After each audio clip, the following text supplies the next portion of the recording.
Добро во новата епизода на Мистерозите папки. Денес ја истражуваме случајот на Сем и Мерилин Шепард. Убиството кое стана база за огромниот холивудски блокбастер Бегалецот.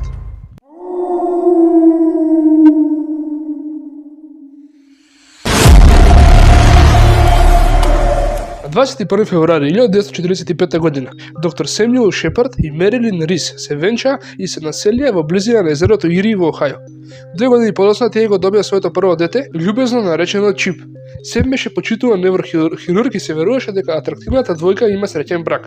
На 3 јули 1954 година Шепардите ги угостија своите соседи на вечера, пијалоци и филм. Само по полноќ Сем заспа на каучот, а Мерилин ги испрати гостите. Она што се случи во следните неколку часа беше извор на интензивна контрола и се уште мистерија. Околу 5:40 часот наутро, на 4 јули, градочаникот Спенсер Хаук, близок пријател на Шепарди, се разбуди од телефонска повик од Сем кој рекол: "Боже мој Спенс, брзо дојди овде, мислам дека ја убиле Мерилин." Хаук и неговата супруга Естер истрчаа до куќата за да го најдат Сем без кошула во неговата работна соба, држејќи го за вратот навидно во состојба на шок. Од полицискиот извештај се знае дека телото на Мерилин е пронајдено како лежи потпрено над зидот, нејзиното лице свртено кон вратата, претепано до непрепознатливост. Имало над 20 удирања закривени длабоко во лицето и скалпот, крвта ги покривала чаршавите, а од зидовите капеле локвина крв. На крајот аутопсијата утврдила дека времето на смртта на Мерилин било околу 4:30 часот наутро. Шепард кажува дека тој спиел долу кога ја слушнал Мерилин како вика по него. Тој истрчал до спалната соба и ја видел Мерилин дека нападната од, цитирам, бела фигура. Тие се степале, но Сем бил удрен на задниот дел од вратот и нокаутиран. Кога дошол при свест, Мерилин била мртва, а белата фигура ја немало.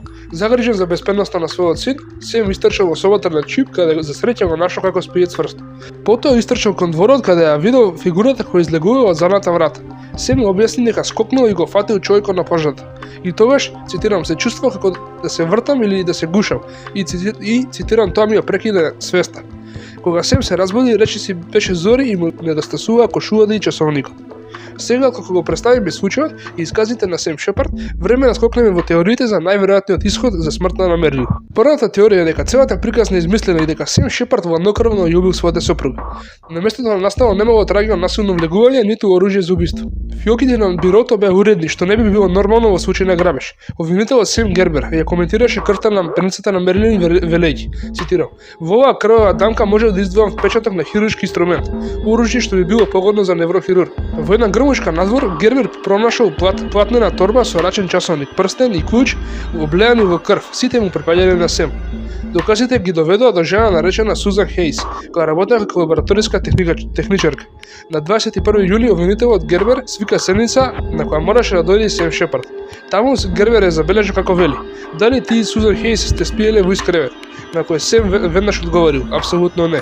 После рочиштето на 30 јули Сем беше уапсен и обвинет со убиство од прв степен на неговата жена. Првото судење започна на 18 октомври и обвинителството во голема мера се потпираше на доказите на обвинителот Гербер заедно со големиот медиумски притисок за да се осуди. Кога Сем дојде на ред, тој конечно го призна неверството. На 16 декември поратата го прогласи Сем Шепард за виновен за првостепеното убиство на неговата жена Мерилин. Шепард доби доживотен затвор со можност за условно ослободување по 10 години. Втората теорија е дека Сем Шепард ја кажуваше вистината, а неговата сопруга беше убиена од белата фигура со бушава коса. Покрај изјавата на Сем, дури тројца други сведоци сведочеа дека виделе некој што одговара на тој опис. Сведоците го опишува како, цитирам, бел, на возраст меѓу 32 и 42 години, широк нос, бушава коса, скратена од страна, светло костелнива боја, бушави веѓи, долги бакенбарди. Овие детали беа доволни за да се обезбеди форензичка скица. Присуството на мажот со бушава коса беше потврдено во првото судење на Шепард од медицински професионалци, која потврдија сериозноста на повредите што ги здоби, борејќи се со напаѓачот на Мерилин. Медицинска сестра сведочеше дека на Сем, цитирам, носете му биле збрчкани како да биле долго време во вода. Во согласно со приказната на Сем дека било несвестен на брегот. Радиолог рече дека рентгенот на Сем открил веројатна фрактура на неговиот втор цервикален пршле. 20 други доктори рекоа дека не е можно да му се лажирани повредите на вратот или од отокот во черепот. Но тоа беше синот на Сем Шепард, Чип, кој ќе му даде име на лицето со бушава коса. Тој поминал години обидувајќи се да го реши убиството на неговата мајка и верувал дека крвта му припаѓала на Ричард Еверлинг. Ричард Еверлинг беше мајсторот на Шепард на некое време и имаше интимно познавање на куќата, вклучително и скриениот влез од позади куќата. Дополнително кај него него биле пронајдени 2 украдени прстени кои припаѓаа на Мерилин Шепард. Меѓутоа, кога го испрашувале за убиството, тој поминал полиграфски тест, каде што негирал дека го убил Мерилин, што го ослободил од понатамошна истрага. И покрај тоа што беше ослободен, во 1989 година, Еберлинг беше осуден за тешко убиство на Етел Меј Дуркин. 9 години по неговата казна, Еберлинг даде смртна исповест дека ја убил и Мерилин Шепард. Еден сведок кажа, цитирам: Еберлинг ми кажа дека ја убил и дека со канта го удрил нејзиниот сопруг по глава, а според зборовите на Еберлинг, цитирам: кучката ми ја гризна раката најсилно што можеше. Трета теорија не е подкрепена со докази, но дефинитивно отвори некои прашања. Адвокатот на Сем верува дека убиството на Мерилин Шепард можело да го изврши само некоја жена. Имаше гласини дека Мерилин имала афера со сопругот на Естер, Спенсер, градоначалникот и првата личност која Сем ја повикал тоа кобно утро. Бейли рече за мотивот и средствата на Хук.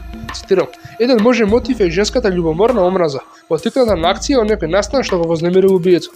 За љубоморно убиство е потребен жена убиец. За време на повторното судење, Бейли ја натера Естер да призна дека го запалила нејзиниот камин на утрото на убиството. И покрај фактот дека тоа беше топла летна вечер, тој навести дека можеби се обидувала да запали крвава облека или други докази.